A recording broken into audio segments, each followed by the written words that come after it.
We start by thanking the volunteers. With Cynthia and Cindy and all the work that they did, hundreds of volunteers showed up to help in this disaster. The ability of this community to absorb the people that were displaced is, I don't know where to start on how incredible that was. And then I go back to, I've said it every time I've been here, about the intergovernmental working together relationship between the federal government, the state government, the local, county, and city governments, and the police and fire chiefs. It has been held up as one of the most remarkable, by anyone who's ever looked in the room, it's one of the most remarkable operations that they've ever seen, and that is a debt of gratitude.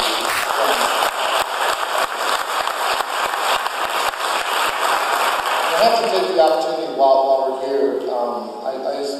Sheriff Finley and I and Nils went out the other night, just went past one of the checkpoints, ran into one of the Air National Guard and National Guard folks that are here.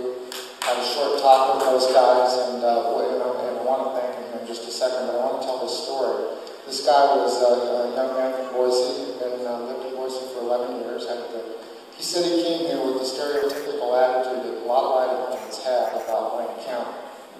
And after spending a day or two here in the evacuation of Warm Springs, he says this is the kindest, the most cooperative, and the most gentle-spirited, and absolutely community-oriented place he's ever seen. And he's changed his mind entirely. There's a bunch of National Guard folks in the back. Stand up.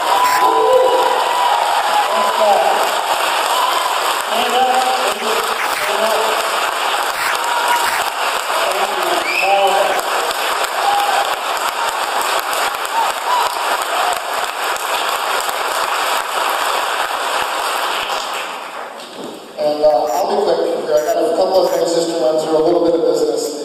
We've been working on coming up with some way to help through the Small Business Administration and FEMA, an opportunity to help our local businesses come up with a way to bridge this disastrous week or two that they are in until the ski season begins. And we don't have the governor's declaration of a disaster, economic disaster yet. As you know, the governor was responsive to Tom's request to do a fire disaster declaration. Wendy and I called the governor and the governor's staff this evening and asked for this disaster declaration, and we assume that we're going to get it. We can just about guarantee. The governor's been very, very good in working with us and coming up with whatever it is Wayne County needs. Thank you. So what we need to do, and we'll get that, and once we get that together, then we'll try to get the Small Business Administration in here and try to work with local businesses and try to figure out some low-interest loans to bridge from now until the ski season starts. With that in mind, and we as all locals here ought to do our part in helping our local businesses continue to try to make it. So anything we can do as far as not going to Costco and spending our money locally and doing the things that we need to do here, this is the time for our community to pull together. So if we can do that, that would be certainly very much appreciated.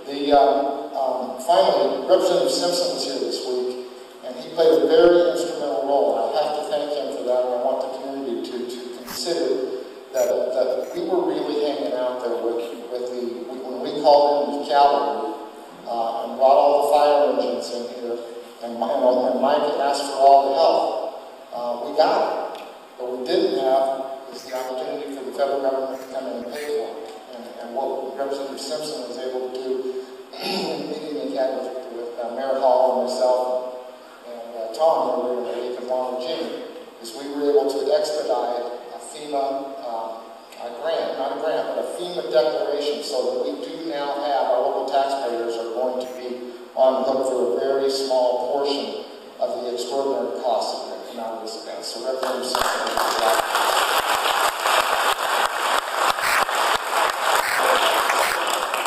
Finally, through it all, I just have to say that this is an incredible community. It's not the way we like to see a community come together for this kind of reason. This community exceeded my expectations, and I'm proud of you all. Thank you very much.